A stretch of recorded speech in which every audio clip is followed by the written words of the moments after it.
Let us assume that you are observing the members of human nature, apparent purely through the senses, and that you are studying either yourself or the observable aspect of human nature in other human beings.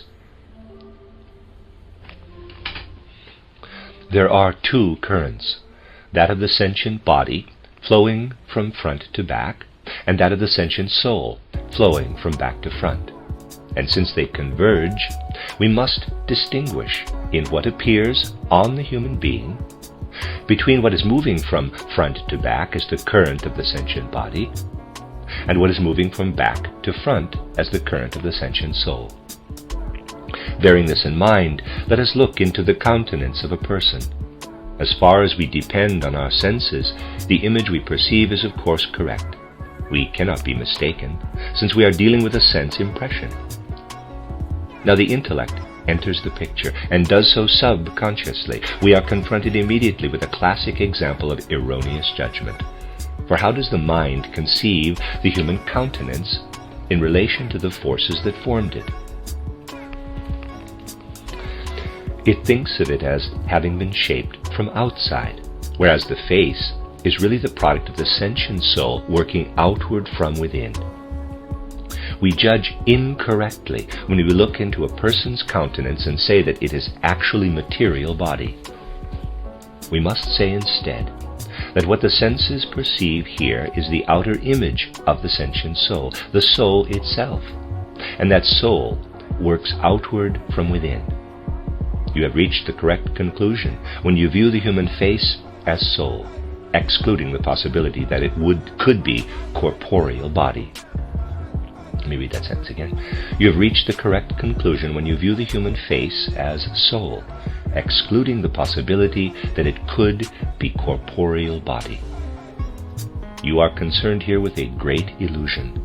You look at a human face that is the picture of a soul, and while looking at this picture of the soul, of course it is only an image, you think of it as corporeal.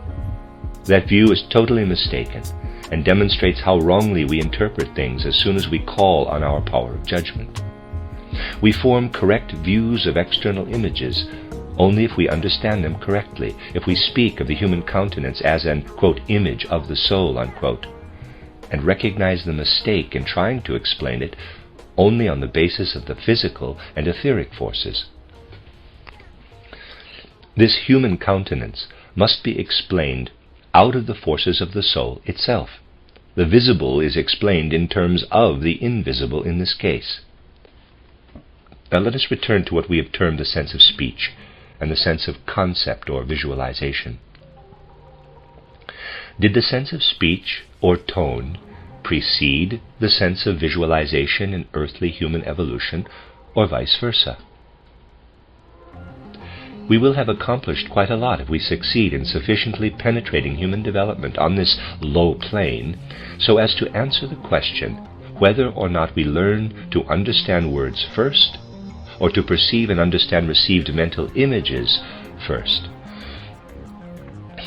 This question has little to do with spiritual science, because we can all find the answer by watching the way children learn to speak and perceive thoughts. All of us are aware that children learn to speak first, and only then to perceive thoughts. Indeed, speech is necessary for thought perception. Why? Simply because the sense of speech or tone is the prerequisite for the sense of visualization. Children learn to speak because they can hear and listen to what the sense of speech perceives. Their speaking itself, then, is mere imitation. Thus you will find that children imitate speech sounds long before they understand anything that might be called a mental representation.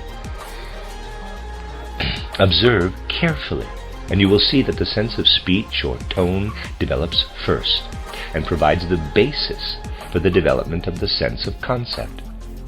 The speech sense thus enables us to perceive not only sounds, but what we call tones of speech as well.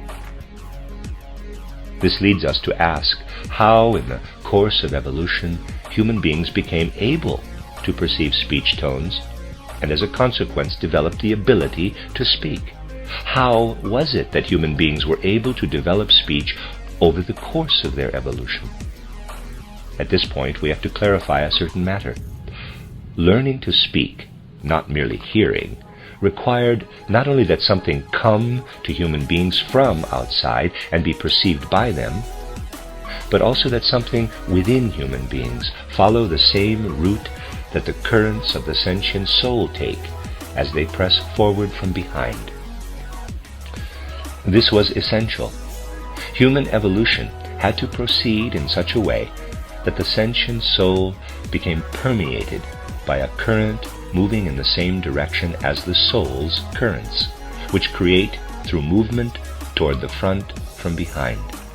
That was needed for speech. Speaking had to precede the sense of visualization.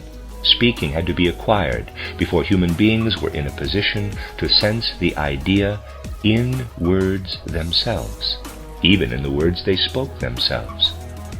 They first had to learn to emit speech tones and live in the sensations such tones generated before relating them to specific mental images. That had to come later. The initial experience was not of concept or mental image, but a feeling for what permeated the tones when they were emitted. Speech proceeded from this experience.